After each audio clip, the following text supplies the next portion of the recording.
उत्तर प्रदेश के कानपुर में दंगा हुआ, लेकिन उस दंगे को 1 घंटे के अंदर वहां की पुलिस ने कंट्रोल कर लिया और अब मामला है एक्शन का। इस एक्शन में उत्तर प्रदेश की पुलिस यानी योगी पुलिस बिल्कुल पूरी तरह जुटी हुई है। तेज तर्रार अफसरों को तह तक जाने के आदेश दे दिए गए हैं और इसी कड़ी में जो मुख्य आरोपी हैं उन तक पुलिस पहुंचने की पूरी कोशिश में लगी हुई है।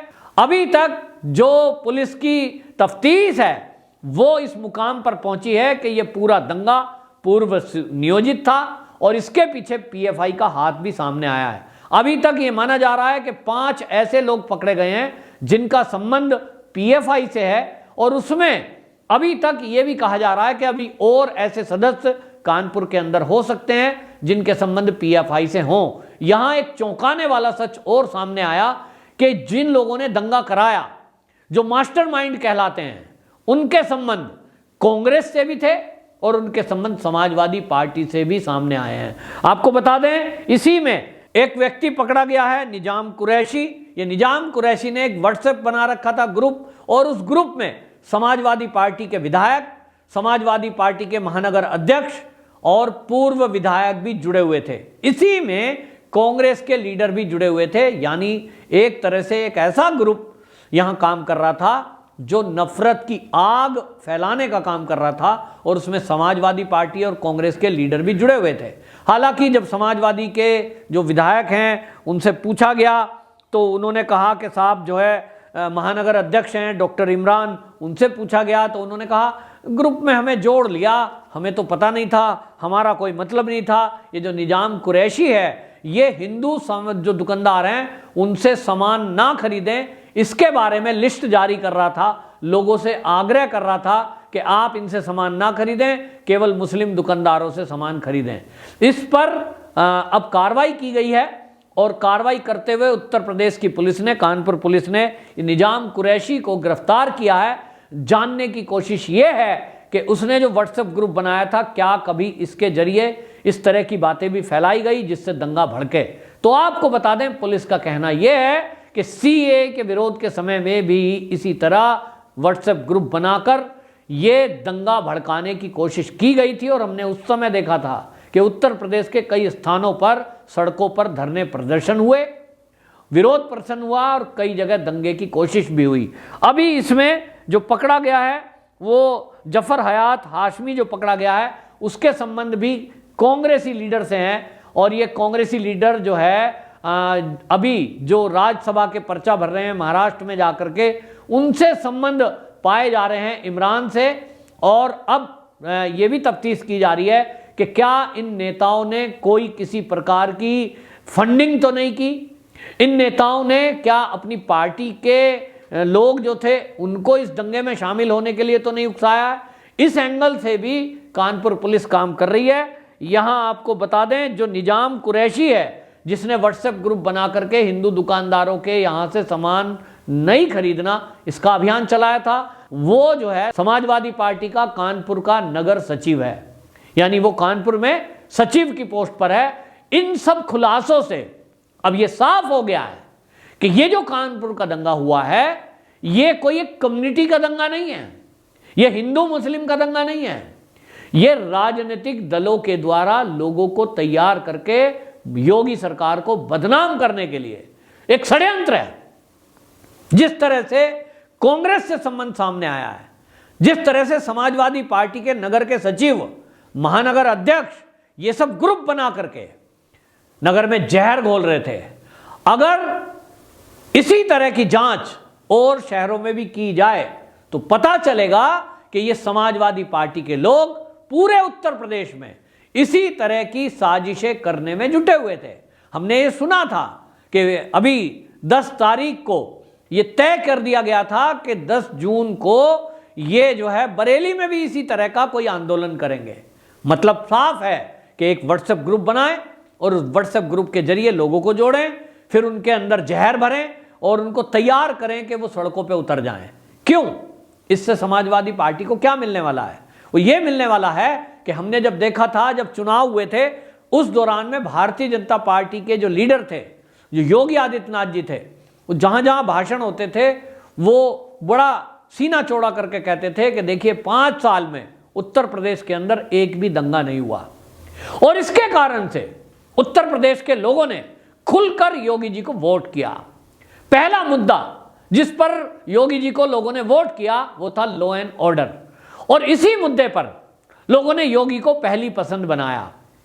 अब समाजवादियों को लगता है कि सत्ता उनके हाथ से गई, लेकिन 2024 का लोकसभा का चुनाव अभी आने वाला है, तो समाजवादियों को लगता है कि उत्तर प्रदेश में यदि अपना आधार बचाना है तो योगी जी के लॉ एंड ऑर्डर का मुद्दा है, इसको ध्वस्त यदि नहीं कर पाए तो उत्तर प्रदेश से उनके सांसदों का भी जीतना असंभव है। और इसीलिए मुझे लगता है, इसीलिए ये मैं कंफर्म नहीं हूं, ये पुलिस का काम है, एसटीएफ एटीएस इसमें जांच कर रही है। ये जांच के बाद पता लगेगा कि जो अभी शंका है, जो नाम सामने आए हैं, क्या इसमें समाजवादी पार्टी के लोग अधिकृत रूप से षड्यंत्र के तहत इस तरह से ग्रुप बनाकर लोगों को उकसाने में लगे थे। इस एंगल की जांच की जा रही है, थोड़े दिन बाद जांच के नतीजे सामने आएंगे, लेकिन अभी तक लिंक जो सामने आए हैं इससे किसी षड्यंत्र की बू आती है। और यह दिखाई दे रहा है कि समाजवादी पार्टी सत्ता से बाहर होने के बाद शायद इस तरह का षड्यंत्र करने की कोशिश कर रही है कि उत्तर प्रदेश में जगह जगह दंगे हों, लोगों के अंदर ये जहर भरा जाए, लोगों के अंदर फूट पड़े, हिंदू मुस्लिम झगड़े हों, और इसके कारण से वो फिर ये चुनाव में कह सके कि देखो भाई, योगी जी कह रहे थे एक भी दंगा पिछले 5 साल में नहीं हुआ, अब देखो ये दंगे हो गए, ये गिनती गिनवा सके। और इसलिए इनको लगता है कि योगी जी को इस तरह से बदनाम किया जा सकता है। लेकिन ये भूल गए कि योगी आदित्यनाथ नाम है उनका, और उनके शासन में आप कोई षड्यंत्र करें और उसका खुलासा उत्तर प्रदेश की पुलिस ना कर पाए, ये नहीं होता, पूरी तह तक जाएंगे। योगी जी की पुलिस आज के समय में, मैं कहता हूं, पूरे भारत में सबसे ज्यादा शानदार काम कर रही है। और इसलिए आज की डेट में सोशल मीडिया हो या मीडिया हो, अगर आप एक खबर देख लें कहीं भी, उस पर तत्काल कार्रवाई की जाती है। आप अगर ट्विटर अकाउंट आपका है और इस्तेमाल करते हैं, आप कहीं के भी जिले के कप्तान को, पुलिस को, एसएचओ को टैग करते हुए कोई खबर डाल दीजिए, देखिए तत्काल पुलिस एक्शन लेती है। और इसीलिए कानपुर के दंगे को कंट्रोल किया गया। 4 बेहतरीन आईपीएस अधिकारी स्पेशल तौर पर वहां लगाए गए, जिसमें एक महिला आईपीएस अधिकारी भी हैं, और उनको स्पेशली ये कहा गया कि कोई भी जो दोषी है, दंगाई है, उसको बख्शा ना जाए। और इसके कारण से आज हालत यह है कि वहां बुलडोजर गया, और बुलडोजर गया था वहां सड़क पे पड़े हुए पत्थरों को उठाने, लेकिन पूरे मोहल्ले में हड़कंप मच गया कि बुलडोजर आया तो किसका घर गिराया। और ये दहशत बड़ी अच्छी है। उत्तर प्रदेश के लोगों का कहना है कि पहली बार देखने में मिल रहा है कि जो दंगाई हैं उनके अंदर दहशत है, वरना पहले ऐसा होता रहा है कि जब भी कहीं उत्तर प्रदेश में किसी कोने में दंगे हुए, लोग पूरे दहशत में आ जाते थे।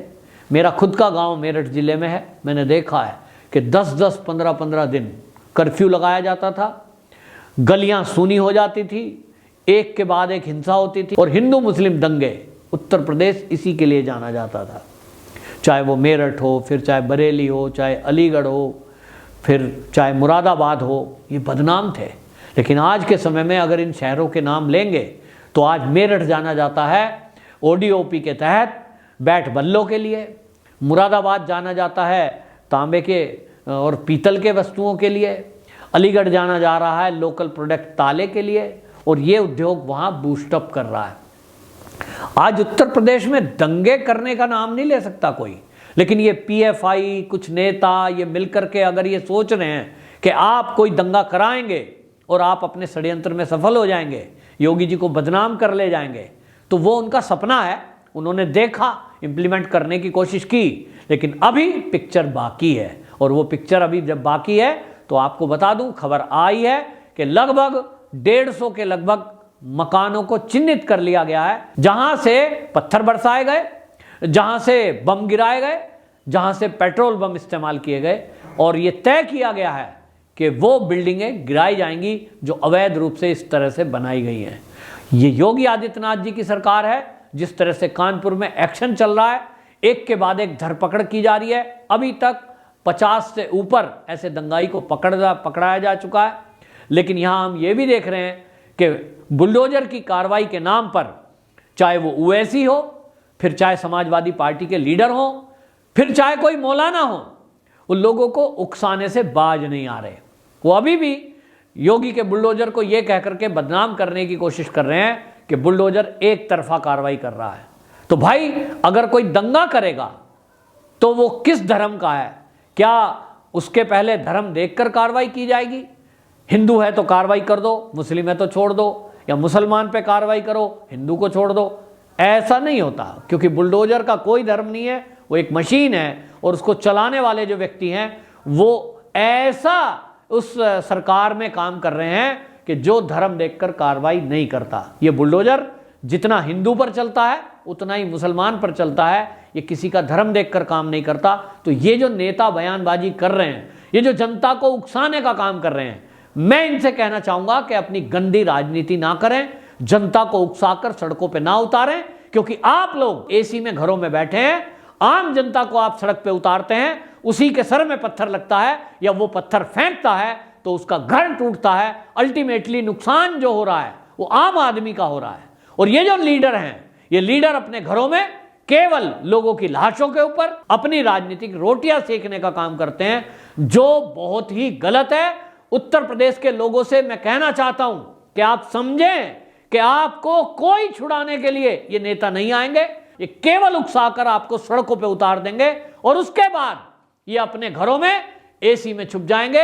इन किसी के बहकावे में नहीं आना, क्योंकि उत्तर प्रदेश को योगी जी उत्तम प्रदेश बनाने में लगे हैं और इसलिए वहां शांति व्यवस्था बहुत जरूरी है कायम होना। वंदे मातरम।